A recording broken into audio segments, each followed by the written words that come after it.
Boots on the ground is so important and remembering where you've been, and I think that to me is always a good sign of leadership. But you're talking about a good firehouse. Is that part of what you're talking about? When I say it felt more like a real firehouse, I'm alluding to the fact that it had more mentorship, right? More leadership. While it had its problems, obviously, with its leadership and some toxic, ego-driven mentality, I look back and there was a lot of senior guys. And when you're talking about the badge and the ranks, I feel like you don't need a badge or a rank, obviously, to be a leader. There was a lot of senior guys that I remember that took me under their wing, right? I can think of like when on that department I got put on the ladder truck. So I was the third guy in the ladder truck when I wasn't on the ambulance. And the ladder guy that was always the ladder driver, I just specifically remembered there's so many times. So one of the things in that department is that for the first year, you weren't really supposed to be upstairs unless there was a reason. Mostly because you just had so much to learn. You're the first year, like you should be downstairs if you're not on a call, going through all the trucks. You have so much to be going through, and you shouldn't be upstairs watching TV if you're not on calls. You should want to learn more. You're just a probie. And so, I just specifically remember he would come down, and there was one day where I was down in the apparatus bay, and he's like, "Hey, do you want to go through the ladder truck?" And I was like, "Absolutely." So he just started pulling things off the ladder.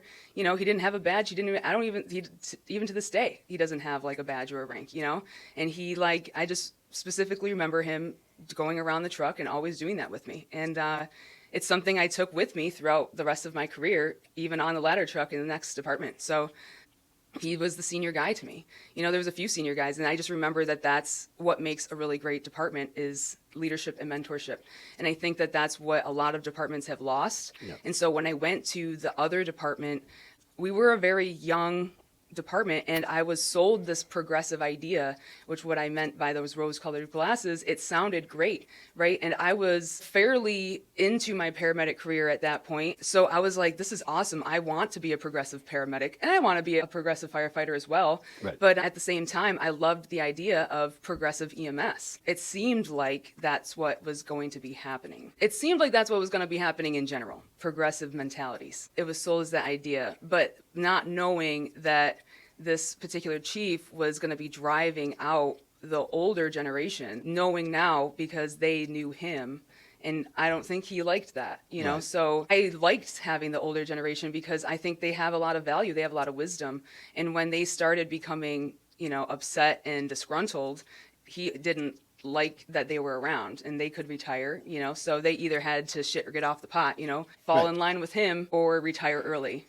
And so it's already problematic language when you say fall in line, just for the record. But right. Please go ahead. So many of them ended up just retiring early. So that was a huge issue because then a lot of them that were very young, like I said, anywhere under 40 years old. And that's problematic when you're in a fire department. You think that you have all of this knowledge, you don't.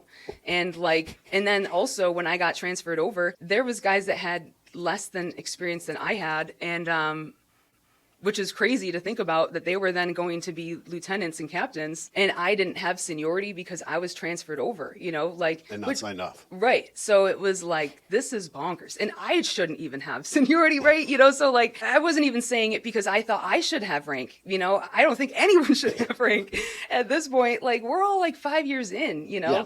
5 to 8, eight's whatever that we're building up. But at that point, some guys had 3, and it was just getting crazy. So when I say that the other department felt like it was more of a firehouse, we sat down for dinners. We had a guy that cooked.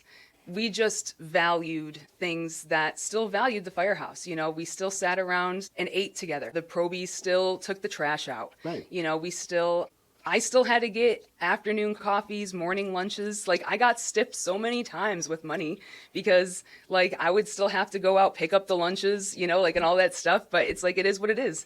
I paid my dues. I should have brought you a coffee just for that. No, I had a system going, man. The guy before me, he's download the Dunks app. And we had a Dunks right across the street. Literally we Which had a firehouse doesn't, by the way. Right, exactly. I swear that they put Dunks right next to the police and fire stations. But I downloaded the Dunks app and I just raked up points. And so I always got free drinks because I just paid through my Dunks app and then, it was great. That's a good system to have. Absolutely. And Milford has to work on putting a Dunks right across from the fire station.